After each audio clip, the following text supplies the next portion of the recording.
ქედის მუნიციპალიტეტის 2011 წლის ბიუჯეტის ხარჯვის მიზნობრივობის შესწავლას მოითხოვს არასამთავრობო ორგანიზაცია კორუფციასთან ბრძოლის საინფორმაციო ცენტრის ხელმძღვანელი.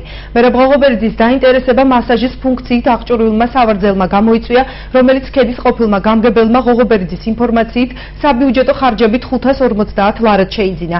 არასამთავრობო ორგანიზაციის ინფორმაციით 2011 წელს სულ სკამების შესაძენად ქედის მუნიციპალიტეტში 9490 ლარი დაიხარჯა. ბრალდებას მუნიციპალიტეტის ყოფილმა გამგებელმა ირაკლი ბარამიძემ უპასუხა. მისი განცხადებით მერაბ ღოღობერიძის პრეტენზიები აბსურდულია. სავარძელი კი თვითღირებულებაზე გაცილებით ნაკლებად არის შეძენილი. მასაჟის ფუნქციის შესახებ კი მას ინფორმაცია საერთოდ არ ჰქონია. 2011 წელს ქედის მუნიციპალიტეტის გამგებელმა შეიძინა 53 სკამი, აქედან დაიხარჯა 9490 ლარი. ერთ-ერთი სკამთან დაკავშირებით შემიძლია გითხრა, რომ დაგვაინტერესა, რომ ეს იყო 550 ლარიანი, რომელიც ქედის მუნიციპალიტეტის გამგებელი ნაციონალური მოძრაობიდან, რომელმაც შეიძინა ერგო წილად 18 სახის კომბინაციას აკეთებდა. ეს არის მასაჟორის სკამი.